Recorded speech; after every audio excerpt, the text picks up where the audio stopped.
আজ পার্লার থেকে এসে এক খাবলা মাথায় তেল দিয়ে নিয়েছি। অনেক দিন ধরেই ভাবছি মাথায় একটু তেল দেবো, কিন্তু সময়ের জন্য আর হয়ে উঠছে না। সো হে গাইস, নতুন একটা মিনি ব্লগে তোমাদের সবাইকে স্বাগত। চলো আজকে মিনি ব্লগটা স্টার্ট করি। রাত্রের বেলা স্টার্ট করছি কারণ দিনের বেলা একটুও সময় পাইনি ভিডিও করার।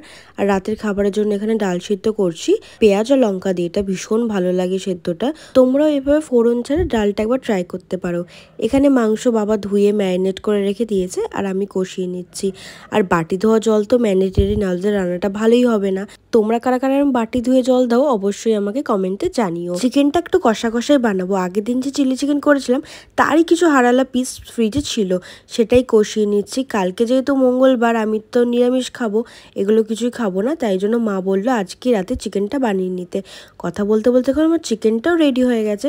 আর দেখো এই মাছগুলো নতুন আনা হয়েছে, ওই পেছনে মার্বেল টাইপের কালার, এই কালো কালারটা, তারপরে এই অরেঞ্জ কালারটাও আনা হয়েছিল। আর এই ব্যাম্বু ট্রিটা দেখছো, এইটা নতুন আনা হয়েছে। আমার অনেকদিন ধরে ইচ্ছে ছিল ব্যাম্বু ট্রিটা ঘরে আনার, তো ফাইনালি চলে এসছে। তারপরে রাতে জমিয়ে চিকেন দিয়ে ডিনারটা করে শুতে এসে দেখছি এই মাছগুলো পাতার ওপরে এসে রেস্ট নিচ্ছে।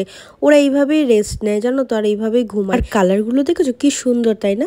তো চলো ওদেরকে আর ডিস্টার্ব করবো না, ওরা ঘুমাক। আর এই পুচকুগুলোকে দেখো, এগুলো মলির নতুন বাচ্চা দিয়েছে। তো যাই হোক, নেক্সট ভিডিওতে আবার দেখা হচ্ছে, বাই।